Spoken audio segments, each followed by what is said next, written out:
যে পুরো উপরে যে কালাচি নাই, পরে ওই জায়গায় বসে একজনে ফোন দিছে যে ভিতরে মনে আগুন লাগছে বাসের ওই জায়গায়, দেখো কি হয়েছে।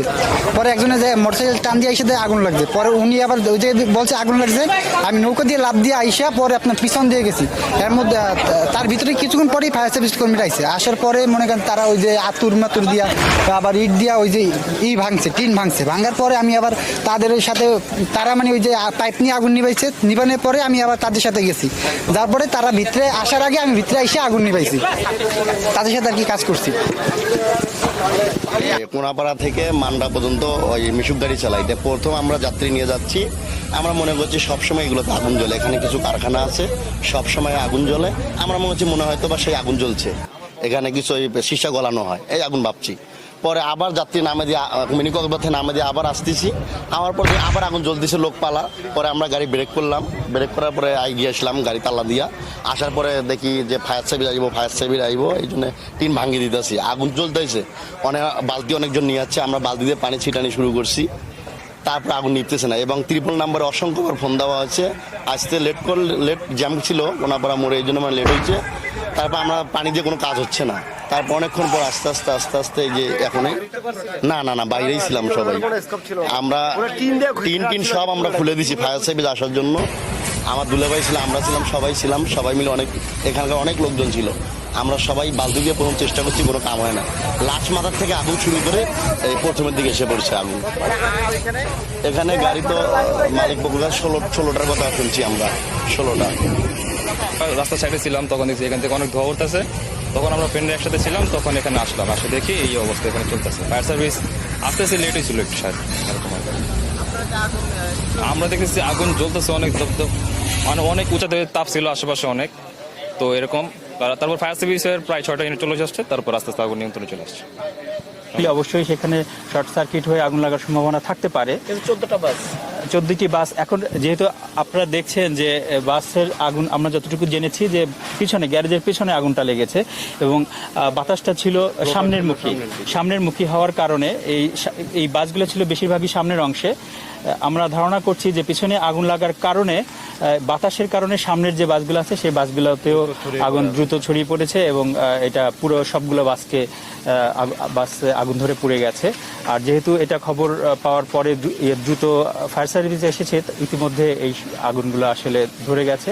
যতটুকু সম্ভব চেষ্টা করা হয়েছে আগুন নির্বাপন করার জন্য।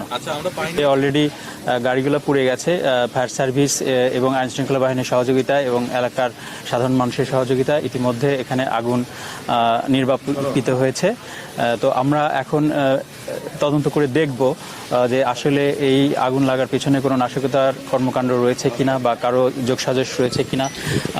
আমরা ডেমরা ফায়ার স্টেশন থেকে প্রথম আমরা আগুনের সংবাদ পাই 8টা 50 এবং সংবাদ প্রাপ্তির সাথে সাথেই 8টা 59 তারা এখানে কার্যক্রম শুরু করে, 8টা 59 এখানে পৌঁছে এবং কার্যক্রম শুরু করে।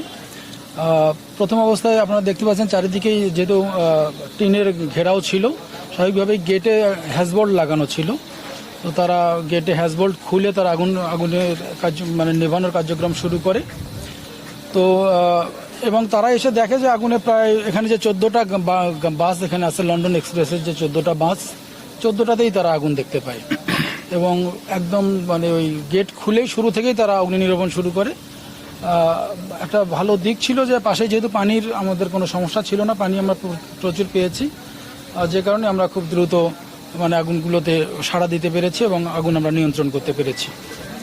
তো ডেমরা থেকে 2টো ইউনিট প্রথমে কাজ শুরু করে, পরবর্তীতে আগুনের ভয়াবহতার কারণে যেহেতু সবগুলোই এসি গাড়ি, আপনারা দেখতেই পাচ্ছেন সবগুলো এসি ভলভো গাড়ি, তো আগুনের ভয়াবহতার কারণে senior station officer Demra fire station ওরা হেডকোয়ার্টারকে সাহায্যকারী হিসেবে তলব করে এবং হেডকোয়ার্টার থেকে 3টা ইউনিট এসে একযোগে 9টা 48 আমরা পুরো আগুনটাকে নিয়ন্ত্রণ করে ফেলি।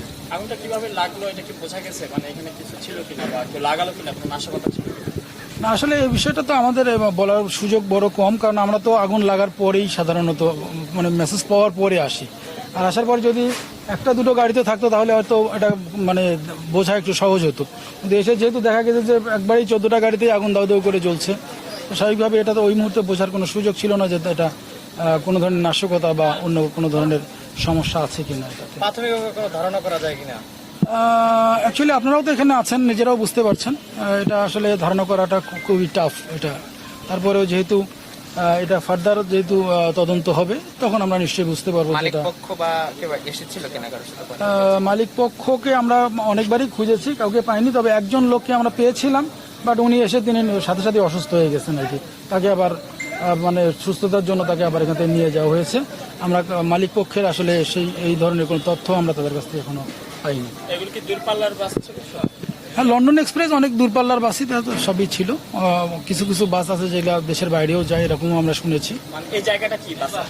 এইটা মূলত এরা চারিদিকে হয়তো টিনের ঘেরা একটা ওয়ার্ক টাইপের আর কি। এটা গ্যারেজ, একটা মিনি গ্যারেজ, পার্কিং। মানে গ্যারেজের পার্কিং আর কি, এটা পার্কিং আছে। তো স্বাভাবিকভাবেই সবগুলো গাড়িতে কীভাবে একযোগে আগুন লাগলো এটা নিয়ে আসলে নিশ্চয়ই প্রশ্ন আপনাদের যেমন আছে, আমাদেরও এরকম প্রশ্ন তদন্তে নিশ্চয়ই বের হয়ে আসবে।